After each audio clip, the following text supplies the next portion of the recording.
anak perempuan sama anak laki itu ada beda atau sama saja? Oh, beda banget. Beda banget. Bedanya apa tuh? Yang pertama, Asmiranda boleh denger nih. penasaran ya nih jawaban. Menyusui itu awalnya saya pikir kayaknya gampang nih, saya bisa dapat cadangan yang banyak, kulkas saya bisa penuh. Banguninnya 2-3 jam sekali, ternyata enggak. Ini nggak nyampe 2 jam udah minta, 1 jam minta. Ganti popoknya juga suka kecipratan gitu. Iya, karena isunya biasanya seluruh dunia ya, bukan hanya di Indonesia. Berat badan itu bagus sampai 6 bulan, habis itu begitu dia makan, mulai deh tetap gitu. Ya. Nah, kalau Anda gimana tuh pengalamannya 6-12 bulan setelah MPASI? Nggak pernah ada PR. Nggak pernah PR kayaknya.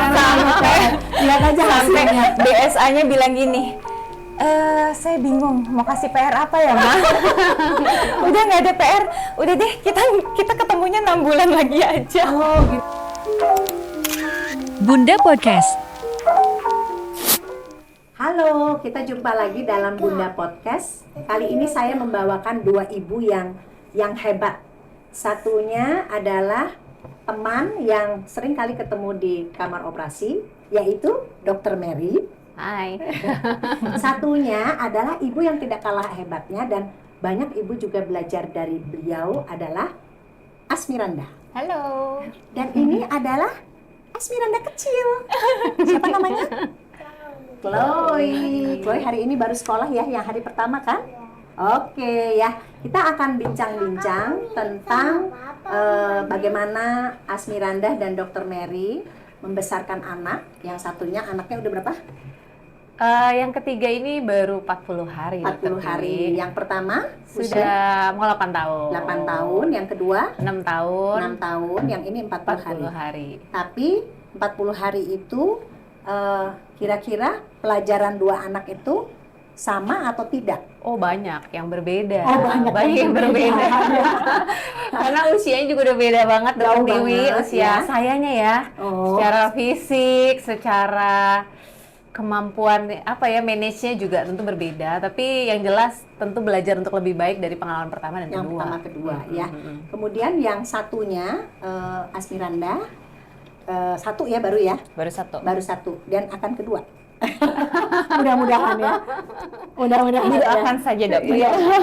Jadi kita akan berbincang bagaimana Dr. Mary mungkin yang baru bayinya 40 hari karena kita mau Dr. Mary sebagai ibu yang aktif dengan 2 anak yang sudah ada melalui 40 hari ini ya, terutama di minggu-minggu pertama. Untuk Asmiranda mungkin berceritanya secara umum sampai dapat hasilnya seperti hari ini ya. Saya mulai dari Dr. Mary dulu ya. Dr. Mary sekarang tadi kan sudah bilang ya bahwa anak pertama kedua usia masih muda. Kemudian mungkin praktek tidak sehebat hari sekarang ini ya mungkin ya. Jadi artinya mungkin boleh diceritakan waktu umur 8 tahun yang hamil 8 tahun yang lahir 8 tahun itu, waktu itu sudah PPDS, sudah baru GP atau Udah lulus jadi spesialis sih, Dokter Tili. Okay. Kebetulan saya begitu lulus sama-sama spesialis menikah dan puji Tuhan langsung dikasih anak. Tapi 8 tahun yang lalu tuh fisiknya beda. Bener Dok, kesibukannya ternyata juga beda. Jadi kemampuan untuk manajemen pasiennya tentunya dulu nggak harus seperti sekarang. Karena sekarang kebetulan pasien saya banyak program hamil dan banyak juga yang bisanya cuma bisa di bulan ini Dok, bisanya di bulan-bulan tertentu. Jadi kita harus kondisikan. Dan tapi ada untungnya juga sih, belajar dari pengalaman pertama, kedua, yang ketiga ini ya tentu lebih bisa, anaknya lebih bisa diatur, artinya manajemen waktunya, terus tentu meminta pertolongan orang lain termasuk suami dan keluarga supaya saya juga bisa bagi waktu, tapi kasih sayang ke anak juga nggak terbagi. Oke. Gitu. Kalau nggak salah yang 1-2 kan perempuan ya? Iya. Kalau yang kecil kan laki. Iya. Ya, nanti Dr. Mary mungkin bisa bercerita. Kalau dari sisi teori, komposisi ASI bayi laki sama perempuan itu berbeda. Iya. Makanya dia grafiknya juga berbeda. Ya. Nah, mungkin pengalaman Dr. Mary membesarkan atau menyusui atau di awal-awal itu anak perempuan sama anak laki itu ada beda atau sama saja? Oh, beda banget, Dokter Beda Dewi. banget. Bedanya apa tuh? Yang pertama, Asmiranda boleh denger nih. Penasaran ya nih jawaban. menyusui itu awalnya saya pikir kayaknya gampang nih, saya bisa dapat cadangan yang banyak, kulkas saya bisa penuh, banguninnya 2-3 jam sekali, ternyata enggak. Ini nggak nyampe 2 jam udah minta, 1 jam minta. Ganti popoknya juga suka kecipratan gitu. Mancur kan ya, jadi nggak persiapan. Dan kejar-kejaran sih jujur Dokter Tiwi, kejar-kejaran sampai akhirnya waktu itu saya sempat konsultasi sama Dokter Dimple, tenang aja, kamu kan nggak ngasih ASI atau ngasih makanan ke freezer, ngasihnya ke bayi, jadi jangan stres. Yang penting bayinya cukup, berat badan naik, panjang badan juga naik, lingkar kepala bagus, cukup ASI-nya. Nggak perlu kita penuhin tuh freezer, yang penting kecukupan anak cukup. Ya udah, karena saya jujur sempat down 2 minggu pertama, kok ini nggak ada isi kulkasnya, paling cuma dua. Tapi kalau pas kita lihat, ternyata semuanya mencapai garis yang optimal, stimulasinya juga kita anggap baik, penilaian dokter anak baik, jadi ya udahlah, saya rubah konsep itu, kita tidak ngumpulin ASI di freezer, yang paling penting kecukupan anaknya terpenuhi dengan baik. Ya, itu betul banget ya, karena memang nabung ASI sama nabung duit itu beda. Kalau nabung uang, begitu kita gajian, kita boleh tuh irit-irit. Kalau nabung ASI, anaknya harus gendut dulu. Ya, harus gendut dulu dia. Kalau sisa baru boleh nabung. Jadi bedanya nabung ASI sama nabung uang, nabung duit begitu ya.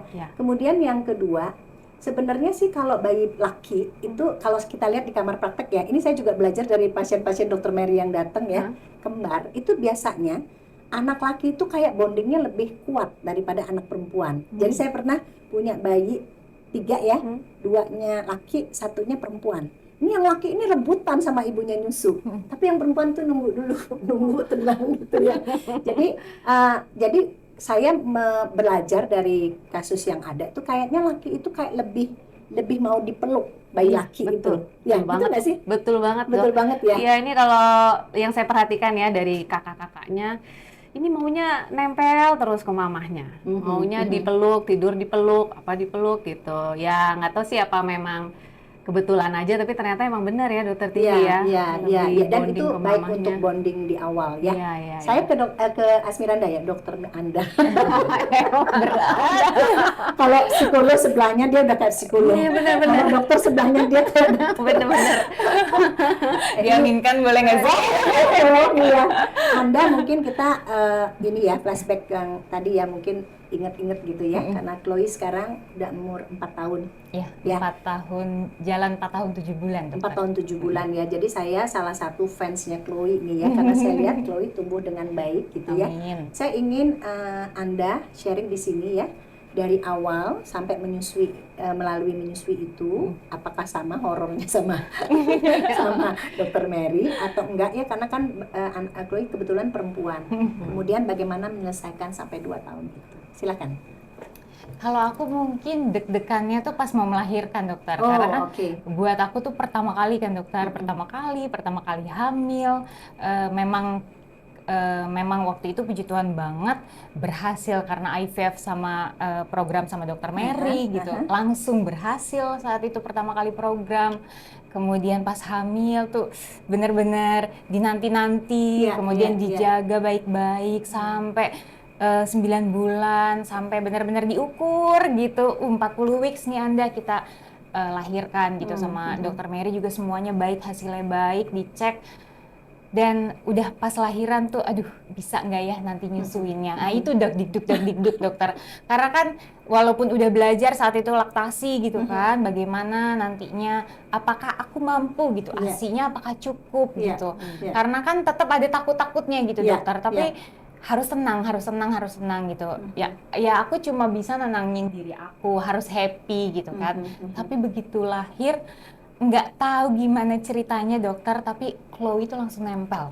Saat itu juga, karena kan katanya kalau sesar itu susah nyusuinnya katanya. Jadi ini menggugurkan tiap. Iya, karena itu juga sempat kepikiran, tapi nggak gitu kan, maksudnya. Aku harus percaya aja gitu, maksudnya harus tenang, harus happy aja. Karena kan aku percaya kalau aku tenang, akunya happy, pasti anaknya juga ikut tenang dan anaknya juga ikut happy. Karena kan anak bisa ngerasain emosi orang tuanya gitu. Jadi aku pikir ya pasti emosi aku akan berasa gitu ke anak aku. Jadi benar-benar langsung nempel. Saat itu akunya malah ikutan happy gitu. Terus kata dokter Dimple saat itu memang yang jadi dokter anaknya Chloe, wah ini yang paling pertama tuh kolostrumnya banyak banget, ini langsung diambil sampai ada dua itu ya. Terus langsung ayo Bapak ikut saya ya gitu. Papahnya masih bingung gitu kan. Sayang aku tinggal dulu ya, yuk temenin Chloe. Iya gitu. Terus aku itu dari ruang operasi keluar. Udah dapat dua. Kemudian aku udah nggak sadarkan diri saat itu. Terus memang begitu aku sadar, yang aku pengenin adalah aku pengen banget nyusuin Chloe gitu. Emang udah niatnya begitu. Jadi udah ditunggu-tunggu banget gitu. Aduh kapan aku bisa ketemu Chloe, dan memang di hari begitu aku ketemu Chloe, masih ini yang kedua kalinya gitu ya. Yang kedua kali ketemu Chloe, bener-bener dia langsung nempel. Langsung nangis dan nyari gitu, ibunya gitu, dan langsung di situ nyusu. Jadi kan kalau lahir itu kan ada routing refleks ada refleks untuk ngisep gitu ya. Mungkin nanti Dokter Mary bisa melengkapi karena ini kan udah 4 tahun yang lalu ya. Biasanya yang paling sering bikin gagal itu adalah di 3 hari atau 1 minggu pertama ya. Jadi mungkin kalau nanti Asmiranda lupa gitu, mungkin bisa dilengkapi oleh Dokter Mary karena waktu itu saya DM dia gimana gimana nyusunya. Itu biasanya yang bikin mungkin karena persiapan yang dilakukan di antenatal dengan niat yang kuat gitu ya, sama dukungan suami, itu mungkin membuat mudah. Tapi ada nggak bisa tidur di awal-awal, atau kayak ada sedikit baby blues gitu, ada nggak sih? Aku bersyukur banget nggak ada, dokter. Nggak ada ya? Jadi baby blues tuh nggak ada, karena mungkin support system sih, dokter, balik lagi ya. Suami tuh ngedukung banget gitu. Dan memang mungkin seminggu tuh ya capek begadang aja, dokter. Begadangnya aja. Jadi karena ganti-gantian gitu kan. Jadi karena memang Chloe emang nggak mau, ya maksudnya nggak mau ngedot kan, benar-benar langsung DBF gitu. Jadi DBF aja tuh. Cuma memang kalau DBF itu kan lelahnya adalah bangun, terus harus bangunin babynya gitu kan. Terus aku mesti nahan, mau jam berapapun aku mesti bangunin babynya gitu kan, harus DBF. Nah itunya aja sih yang memang lelah di situ. Karena kan belum terbiasa tuh, jam 1 pagi harus bangun, jam 3 pagi harus bangun, itu belum terbiasa. Itunya aja sih, dokter. Selebihnya sih kayaknya dinikmati aja gitu. Nah ini saya mau ke Dokter Mary karena saya tahu Dokter Mary ini kan waktu lahir anak ketiga, ini Dokter Mary ini sedang dia salah satu rising star di sini. Jadi saya terbayang kondisinya pasti tidak seperti Anda ya, dan memang semua ibu itu kan pasti kondisinya berbeda-beda. Untuk itu kan pasti dokter anak atau siapapun yang mendampingi itu berusaha mencarikan solusi supaya ibunya bisa melakukan dengan happy, tapi bayinya juga maju gitu ya. Nah saya mau ke Dokter Mary. Tadi kan Anda tuh memang udah siap nyusu, dia udah pengen banget nyusu ya, dia pokoknya dia nggak mau pakai botol, dia mau breastfeeding. Nah kalau Dokter Mary apa yang dikerjakan, kemudian apakah yang dikerjakan itu sampai hari ini bisa terus dilalui sehingga Dokter Mary bisa seksio, karena baru 40 hari kan, terus masih bisa 1-2 pasien kalau dari luar kota terpaksa harus dilayani. Silakan Dokter Mary. Ya memang nih yang ketiga juga pengalamannya luar biasa sih Dokter Tiwi. Karena pas bayi saya lahir di 35-36 minggu karena indikasi medis darah saya yang semakin kental, plasentanya juga udah mulai nggak bagus. Jadi saya sudah memperkirakan ada resiko sesek nih bayinya. Dan ternyata betul, waktu lahir bayinya sempat sesek. Tapi ya itulah karena kita sudah positif aja gitu. Saya tahu kalau saya stres, ASI saya nggak keluar, nanti bayinya nggak mau nyusu. Justru yang stres tuh suami saya gitu. Suami saya nggak bisa lihat bayinya di inkubator, pakai oksigen. Jadi dia yang kelihatan pucet banget. Kalau saya ya cukup tenang lah. Udah biasa lihat bayi. Biasa lihat bayi, dan saya tahu dari ronsen aman ini memang masa peralihan ya dok ya. Takipnu itu masa peralihan dari dalam rahim yang mungkin dia lagi tenang-tenang aja, tiba-tiba kita keluarkan. Nah ternyata kata dokter ahli NICU, dokter Ellen, ya memang insidennya paling banyak pada laki-laki dibandingkan pada perempuan. Betul. Jadi ya dengan itu saya juga lebih tenang, karena kalau saya panik nanti nggak keluar ASINya. Betul. Dan ternyata betul saya ya berusaha untuk tenang dengan tim konselor, tim laktasi di sini. Dan pada saat hari kedua bayinya boleh keluar dari inkubator, udah lepas CPAP dan lain-lain, ya puji Tuhan langsung nempel. Oh, itu berapa jam dia terpisah? 48 jam. Oh, 2 hari? 2 hari. Oh. 2 hari. Jadi dari dokter Ellen, beliau nggak berani cepet-cepet, pelan-pelan. Yang penting kita store ASI, nanti dikasih lewat pipet dan lain-lain segala macam. Dan bayinya pun pintar nyusunya gitu. Oh, makanya itu ya 2 hari Iya. ya. Makanya waktu saya DM gimana, dia stres banget. Karena kan kepisah nggak ada yang ngisep. Iya. Jadi mau nggak mau harus dikeluarin ASI-nya. Iya, lewat dikeluarin penta dan ASI-nya. perah ya. Perah, dan kebetulan pas keluar juga langsung dapat kolostrumnya. Oh, Jadi iya, saya ngelihat iya. kok keluarga saya yang lebih panik semuanya pucat. Saya bilang, tenang aja, ini mau begini wajar, tenang aja, jangan pada panik nanti malah ASI-nya nggak keluar dan lain-lain. Jadi saya juga merasakan sih apa yang pasien rasakan. Iya, gitu. iya. Kagetnya itu aja sih karena kita nggak persiapan, tapi begitu kita lihat USG terakhirnya ada kemungkinan akan sesek, ya lebih siap mental aja. Lebih siap mental. Ini enaknya karena yang melahirkan kan dokter Dokter Ojin kandung. yang ngerti gitu ya. Iya. Nah, kita memang di sini mungkin kita punya family integrated care ya. Jadi walaupun bukan dokter bukan dokter Mary itu sebetulnya layanannya sama ya.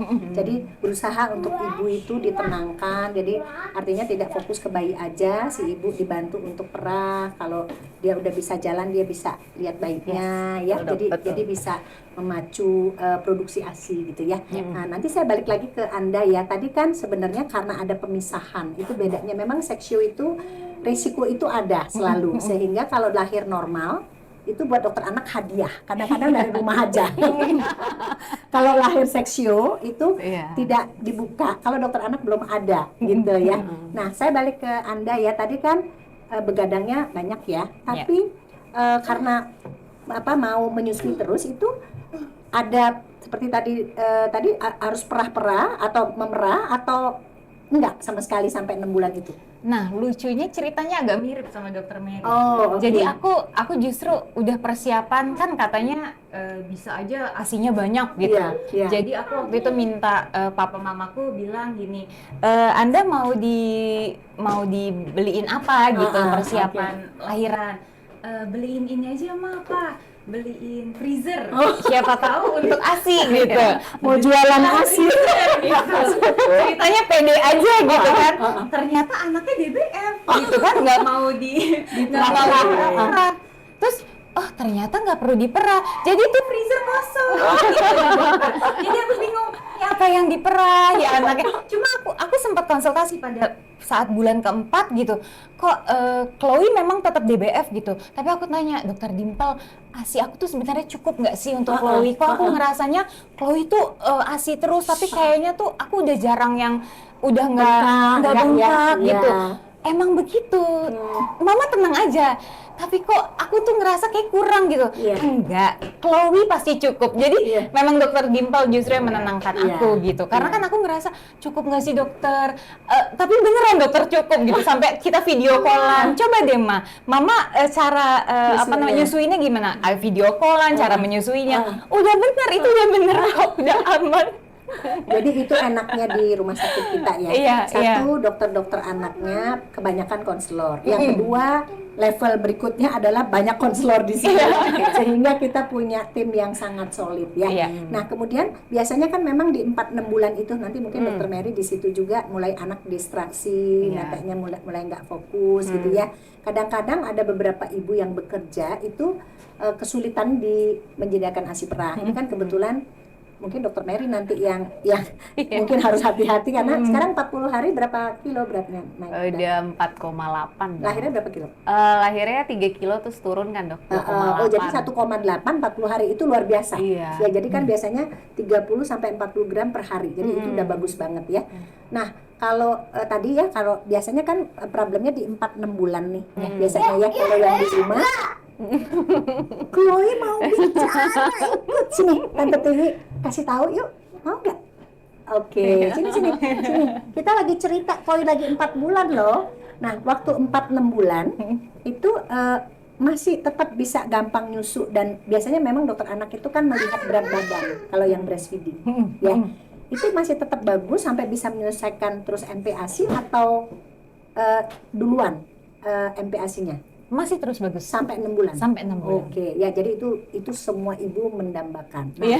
saya ke Dokter Mary nih ya, karena Dokter Mary hari ini juga pasti udah ninggalin Iya. siapa namanya? Salvatio. Siapa? Salvatio. Salvatio ya. Itu gimana strategi mengaturnya? Karena kan itu tadi pengennya Iya. tetap semuanya happy gitu. Iya. Termasuk pasien yang dilayani. Ya kayak kebetulan hari ini di Dokter TV saya ada tindakan dari pagi, terus kemudian ada pasien yang harus di USG karena dari luar kota. Jadi kita udah pumping dulu Udah dari disiapin semalam ya? udah pumping dulu. Terus tadi di jeda-jeda juga di sela-sela itu saya juga pumping dulu juga karena pengennya kayak Anda dan Iya. kakak-kakaknya juga ya pengen kalau bisa sampai setahun lah Dokter Ya, TV. jadi bisa ngisi 6 bulan, Iya. nanti MPASI sampai setahun lah minimal Iya, ya. betul. Kalau bisa 2 tahun tentu bagus banget Iya. ya. Jadi itu tidak ada kesulitan ya mengatur ASI perahnya cukup, kemudian ada panggilan nggak? Kan biasanya payudaranya langsung Udah kencang, bengkak iya, gitu iya. ya. Sementara Ini mungkin sementara masih aman sih Dokter Masih aman, Tiwi karena oke. memang belum balik full praktek sih Dokter Oke. Tiwi. Cuma nanti saya akan memikirkan kayak waktu kemarin kita ngobrol Dok, kalau mungkin anak saya bawa. Oh iya, itu kan ada ruang laktasi. Iya gitu. betul. Jadi kita mau semua ya pegawai kita ya, apalagi dokter objin ada ruangan yang memang bisa dipakai sehingga ibunya tidak memikirkan Pikiran, yang iya. di rumah dan bayinya bisa mendapatkan haknya sampai mudah-mudahan sampai 6 bulan lah minimal ya, setidaknya. karena kan harus menjadi contoh juga ya kan. Nah, balik lagi ke Asmiranda ya. Kan yang paling sulit lagi yang berikutnya adalah ini kan karena isunya biasanya seluruh dunia ya, bukan hanya di Indonesia. Berat badan itu bagus sampai 6 bulan. Habis itu begitu dia makan, nah mulai deh tetap gitu. Ya. Nah, kalau Anda gimana tuh pengalamannya 6-12 bulan setelah MPASI? Nggak pernah ada PR. Nggak pernah PR kayaknya. Lihat aja hasilnya. BSA-nya bilang gini, saya bingung mau kasih PR apa ya, Ma? Udah nggak ada PR, udah deh kita ketemunya 6 bulan lagi aja. Oh, gitu ya. Sampai digituin. Saking mudahnya ya. Mudahnya memang. Ya. Ya benar-benar bersyukur. Maksudnya gini, mungkin nggak bisa ngelihat aku aja gitu. Maksudnya mungkin aku nggak bisa ngasih saran yang bagaimana gitu ya. Maksudnya buat mungkin yang nonton ini atau mungkin yang ngikutin aku perjalanan aku tentang Chloe juga, karena memang aku Chloe-nya maksudnya aku udah mendapatkan Chloe itu memang bersyukur sekali gitu, mendapatkan anak yang mudah banget gitu. Jadi Karena memang mudah ya. Iya, semuanya mudah gitu, kasih karunia Tuhan banget gitulah dokter maksudnya. Jadi ya gimana ya, kalau aku ngelihatnya ya memang semuanya pasti ya aku sih ngelihatnya gimana ya, bisa dibilang beruntung juga gitu sebagai orang tuanya gitu, tapi benar-benar bersyukur gitu dapetin Chloe Jadi itu. gini ya, kalau di kamar praktek itu kan isu stunting, berat badan, tinggi badan itu kan sangat populer ya setelah ASI itu biasanya mereka ribut tentang berat badan dan tinggi badan gitu ya. Itu tidak salah, itu benar karena kan anak itu kan yang harus dipantau bertumbuh dan berkembang. Tapi kalau kita lihat di kamar praktek yang seringkali orang tua lupa bahwa ada proses perkembangan yang mereka juga bayi atau anak-anak ini harus diperhatikan. Jadi sehingga seringkali proses pemberian makan atau MPASI itu yang penting berat badannya naik. Nggak peduli prosesnya gimana. Yang kita paling concern, mungkin semua dokter anak concern, dia yang penting habis, nggak peduli caranya, entah dia mau nonton TV, entah dia mau pakai HP, entah dia jalan-jalan gitu. Jadi proses perkembangan makan itu kan proses yang sangat kompleks ya. Jadi bukan hanya menghabiskan makanan, tetapi dia harus bisa harus lihat teksturnya, harus ngelihat bahwa makanan ada di situ, anaknya bisa nggak melakukannya. Kemudian pada saat dia makan itu tidak boleh lapar dan ngantuk. Kemudian proses motoriknya juga harus siap. Nah, saya ingin tahu ya, mungkin kalau Dokter Mary mungkin mudah-mudahan bisa, mungkin sudah lupa yang itu ya, tapi ini mungkin bisa belajar dari Anda ya, karena kan kebetulan memang beruntung, tapi beruntung itu pasti ada proses yang dilakukan sehingga anak itu melalui proses perkembangan itu dengan baik gitu. Apa yang dikerjakan? Walaupun kayaknya nggak ada masalah gitu ya, tapi pasti ada sesuatu. Ada sih dokter sebenarnya. Memang yang pertama aku ngikutin banget feeding rules. Ya. Dan memang aku ngikutin banget yang namanya tidak memberikan gadget. Oke, Gitu. itu dua itu diikutin ya, Ya, feeding rules gitu. yang tidak lihat Tidak gadget sama sekali. Dan seperti kayak pada saat makan memang kita ikut menemani. Gitu, itu juga. Jadi aku memperkenalkan gadget, kalau nggak salah ya dokter, kalau nggak salah 2 tahun 7 bulan. Itu baru aku memperkenalkan gadget. Tapi itu juga edukasi. Jadi edukasi memang untuk belajar.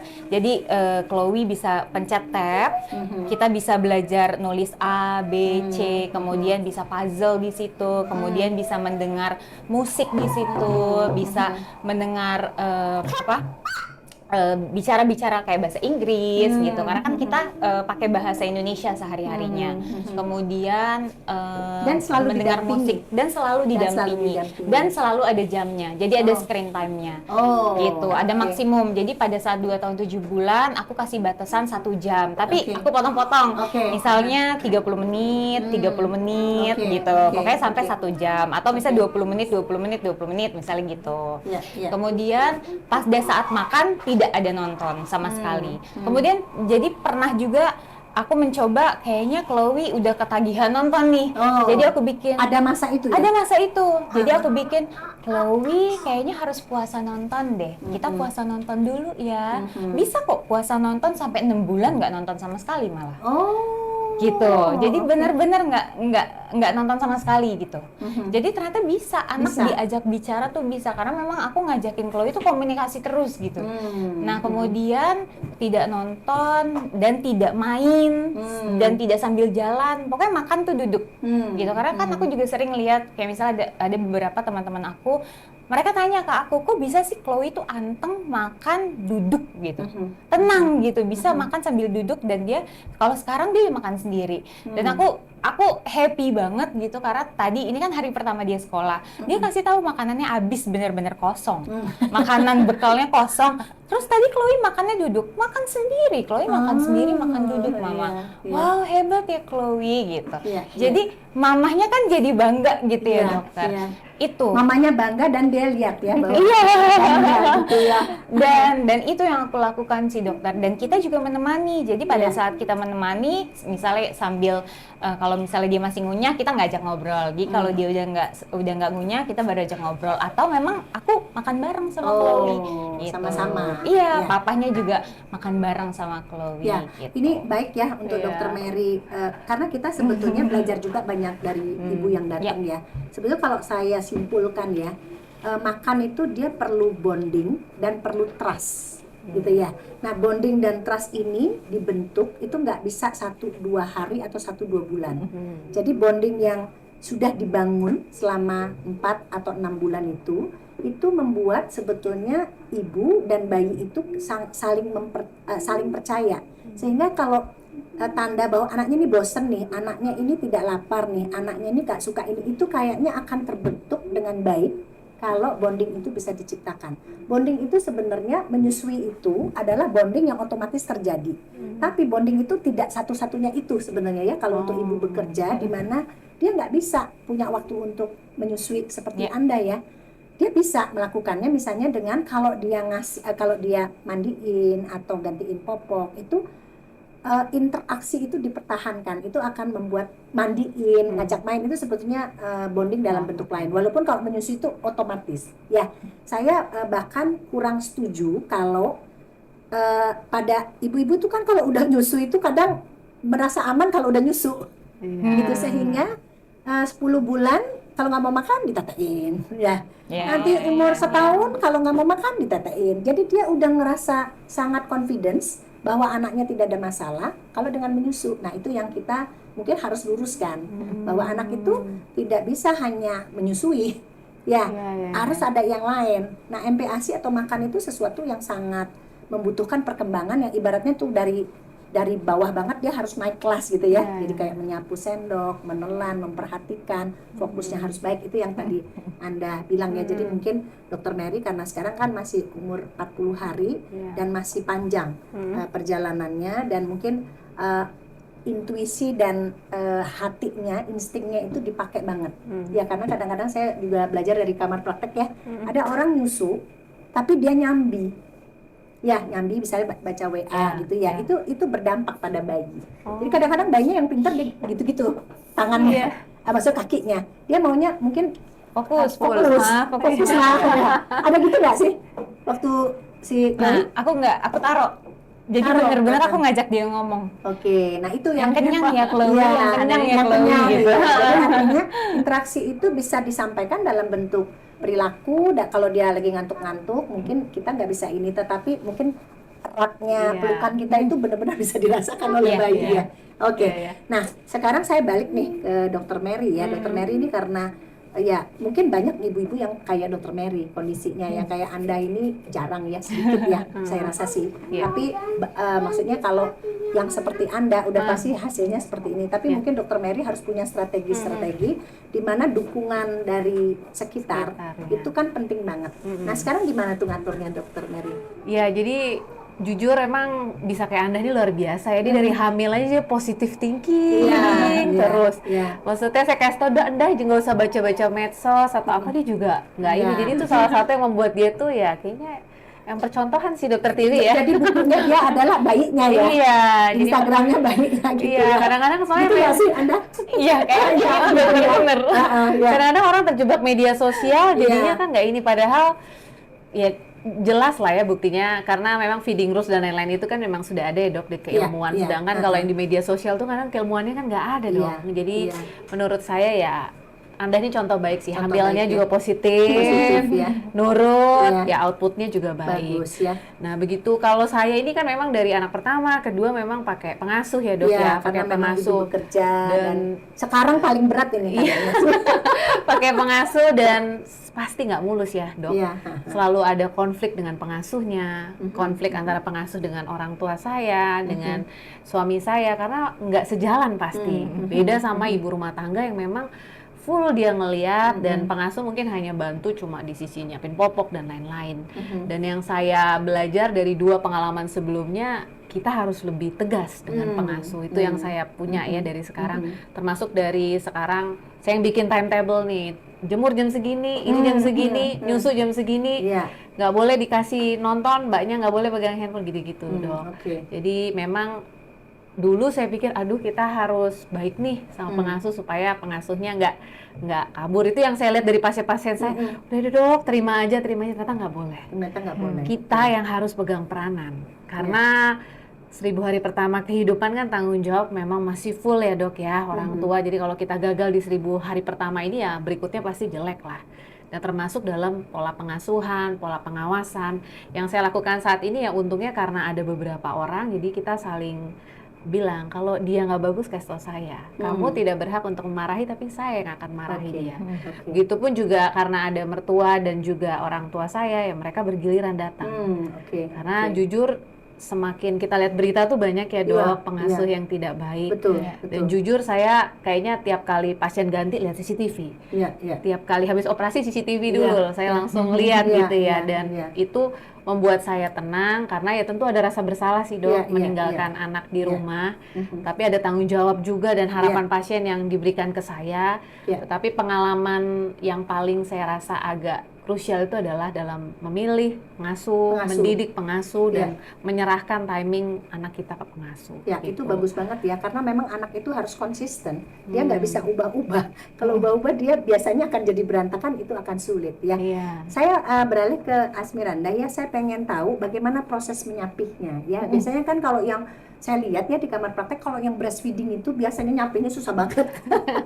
Saya ingin tahu Anda, saya ingin tahu Anda gimana tuh Anda? Lumayan hampir 2 tahun tuh dokter. 2 tahun ya? Hampir 2 tahun DBF, dan menyapihnya sangat mudah. Sangat mudah? Sangat mudah. Gimana tuh caranya? Pasti cukup 1 hari. Cukup 1 hari? Cukup 1 hari. Tapi suaminya pasti maju nomor 1 dong. Gimana tuh caranya? Cuma 1 hari tuh kayaknya itu. Jadi tapi ada prosesnya gini dokter. Jadi prosesnya itu kan saat itu kan aku sempat hamil ya dokter Mary. Jadi ada kita program kedua, kemudian aku hamil. Ternyata hamil tapi di hampir 13 minggu keguguran. Nah, terus akhirnya kita ngobrol sama dokter Mary, kayaknya harus disapi nih Chloe, soalnya kalau mau program lagi nggak bisa kalau sambil menyusui, kasihan gitu. Gitu ya dokter. Iya, coba deh kata dokter Mary kan gitu akhirnya. Ya udah deh dokter, aku coba ya pelan-pelan gitu. Dokter Mary, iya coba deh pelan-pelan gitu kan. Ya udah coba pelan-pelan. Terus aku cuma ngomong gini sama Chloe. Chloe-nya sambil main dokter. Sambil main tuh nggak dengerin aku kayak anak yang nggak dengerin mamahnya gitu. Sambil main gini, Chloe mau nggak punya adik gitu kan. Tapi kan dia masih belum 2 tahun kan. Maksudnya anaknya belum 2 tahun, masih 1 tahun 10 bulan gitu. 1 tahun 11 bulanan lebih gitu. Mau gitu. Kalau mau punya adik, jadi waktu itu mamang aku ngebahasainnya nenen gitu kan. Nenennya harus berbagi, harus sharing sama adiknya nanti. Nah sekarang katanya dokter Mary, kan udah kenal dokter Mary. Katanya dokter Mary kalau mau punya adik harus sharing. Jadi Chloe udah nggak bisa nenen sama mama gitu. Tapi ngomongnya juga hati-hati banget. Chloe mau nggak sharing? Mau sambilnya. Jadi Chloe nggak bisa nenen lagi. Iya nggak apa-apa, beneran nggak apa-apa. Iya nggak apa-apa. Ibunya udah deg-degan. Oke, itu masih sore dokter, kayak sore. Mungkin jam 4-an gitu. Udah nih, ini jam 4, jam 5, jam 6 kan masih panjang waktu. Nggak minta nen. Udah tuh aku diemin, kok nggak minta nyusu, nggak minta nyusu sama sekali. Udah aku diemin, udah makan apa segala macam. Udah waktunya tidur kan jam 7 malam kan dia tidur. Jam 7. Papahnya udah bilang gini, kalau nanti dia nangis minta kamu kasih ya, kata papanya gitu. Karena nggak tega papanya. Iyalah pasti, aku juga nggak tega. Terus udah, terus dia kebangun tuh udah gelisah gitu. Biasanya kan pasti nyusu gitu kan, gelisah. Udah kasih aja beb, papanya gitu kan. Iya nanti aku kasih. Aku udah mau kasih nih dokter. Enggak. Oh dia bilang, mama neneknya Atit. Endong aja. Gitu. Jadi minta gendong aja. Bener Chloe. Gitu. Oke, terus aku gendong. Tidur dokter. Oh iya. Nah, itu 1 minggu digendong terus taruh gendong. Jadi kayak mungkin butuh diindung-indung gitu ya. Udah. Habis itu mama aku tes gitu dokter, mau nggak nen? Enggak, Atit. Tapi dia pengumuman ke semua orang, nenen mama Atit, jadi kakak nggak bisa nen. Jadi aku ya agak malu sih, nggak usah pengumuman, Win. Iya. Wah bagus banget ya. Jarang kan ya dok ya? Biasanya. Tapi ya memang itu ya hadiah kayaknya. Iya, makanya aku bilang aku nggak bisa bilang apa-apa, kayak gift aja gitu. Chloe itu kayak gift banget gitu. Karena dia jalinan komunikasi itu, tapi memang saya setuju sih anak itu tidak boleh tidak diajak bicara, kuncinya dengan komunikasi. Saya juga banyak belajar dari bayi-bayi dokter Mary ya. Bayi itu kan kayak nggak ngerti ya, tapi kalau dia diajak bicara, dokter Mary juga biasa membangun komunikasi. Itu banyak yang sharing yang seperti Anda kerjakan, misalnya dia traveling berdua saja karena suaminya ada yang di KL berdua gitu. Lalu dibilangin bayinya, nanti di pesawat masih padahal bayinya masih umur 4 bulan. Jadi dia tenang gitu. Jadi artinya komunikasi itu terus harus dibangun sedini mungkin supaya kita juga terbiasa melakukan itu. Karena komunikasi itu kan kayaknya berlatih juga, nggak bisa terbentuk dengan tiba-tiba gitu ya. Wah seru banget nih saya kalau ngomong sama para ibu hebat ya. Nah ini mungkin yang terakhir ya. Dokter Mary sebagai dokter obgyn ya, saya beberapa kali melayani bayinya baru 4 bulan menyusui terus hamil lagi. Nah sebetulnya kalau dari sisi dokter obgyn itu apa yang terjadi ya? Artinya seringkali dia, kalau saya dari sisi dokter anak ya, proses menyusui itu kan kalau dia udah mulai tidurnya panjang, anaknya malam, nggak pakai mens itu kayaknya ovulasi terjadi gitu ya. Jadi saya pernah yang dokter Irham tuh anaknya baru 4 bulan loh bayinya, dia udah hamil. Jadi dia umur 13-14 bulan bayinya terus lahir gitu ya. Nah ini pesan aja, karena seringkali menyusui itu kan kalau di buku bisa sebagai KB, tapi ternyata tidak banyak, tapi ada, sehingga kita suka rada bawel memesankan pada ibu-ibu yang datang, ibu udah KB belum? Iya. Jadi kita sering. Nah, saya ingin Dokter Mary mungkin ini sebagai closing statement mungkin ya, bahwa menyusui dihubungkan dengan kehamilan yang berikutnya, sama mungkin peran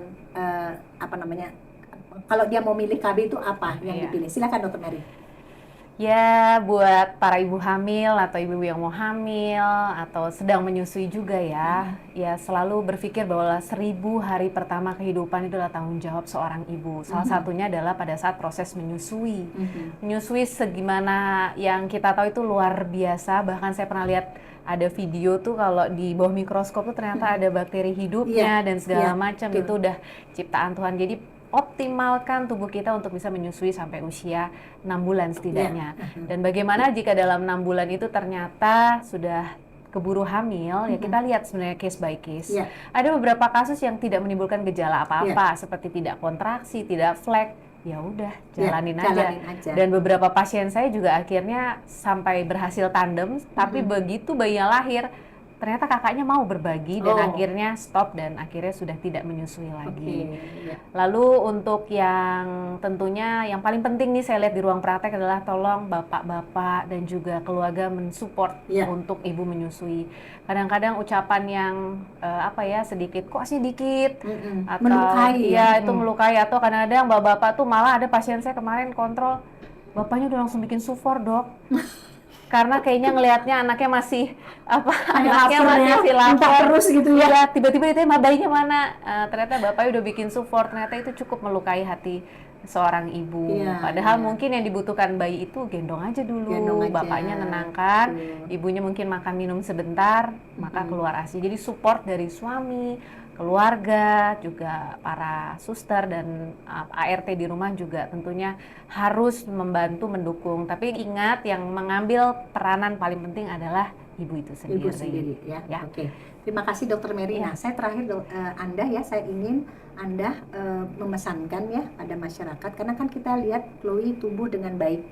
Tapi mungkin komitmen Anda sebagai ibu, sebagai orang tua itu sangat kuat ya, sehingga bisa mengantar Chloe sampai sekarang udah 4 tahun. Silakan Anda, mungkin nanti diakhiri dengan selamat hari anak gitu. Silakan ya. Jadi kalau menurut aku gitu ya, mendidik anak itu kan memang sangat luar biasa.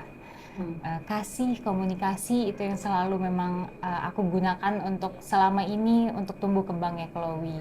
Jadi kasih dan komunikasi ini, diajak komunikasi itu benar-benar kalau aku dari Chloe masih jadi janin, dari masih janin diajak ngobrol, sampai dari bayi udah lahir diajak ngobrol, walaupun mungkin seperti dia nggak ngerti apa-apa, tapi dia tuh bisa merasakan emosi orang tuanya lagi marah, lagi kesel, lagi takut, lagi panik, lagi happy, tenang, itu bisa dirasakan anak-anak. Contohnya kayak bayi kayak Chloe waktu itu, dia lagi pengen sama mamahnya, dia akan mau sama mamanya. Tapi ada masanya dia nggak mau tenang sama mamahnya karena mungkin mamahnya lagi nggak tenang. Tapi begitu sama papahnya dia bisa tenang karena mungkin papahnya saat itu lagi tenang. Jadi itulah kenapa aku tahu bayi bisa merasakan emosi orang tuanya. Jadi emosi orang tua itu sangat penting.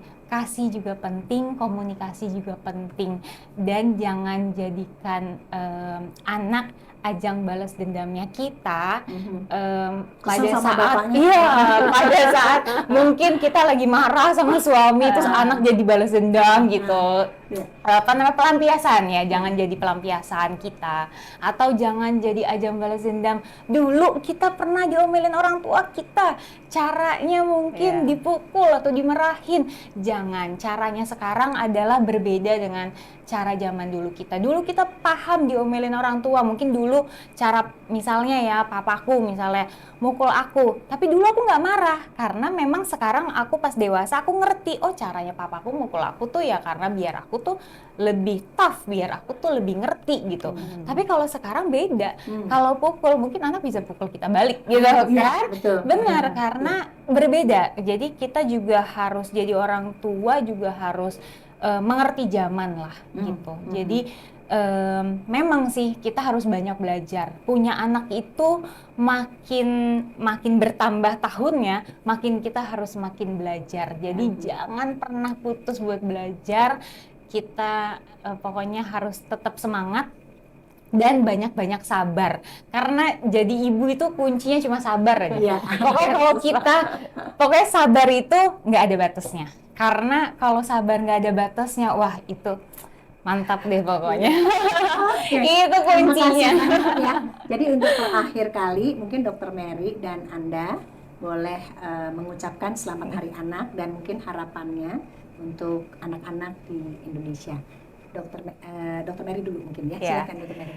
Selamat Hari Anak Nasional. Harapan saya di tahun 2025 bahkan ke depannya anak-anak Indonesia menjadi anak-anak yang pintar, cerdas, dan itu semua dimulai dari ibu yang cerdas, ya.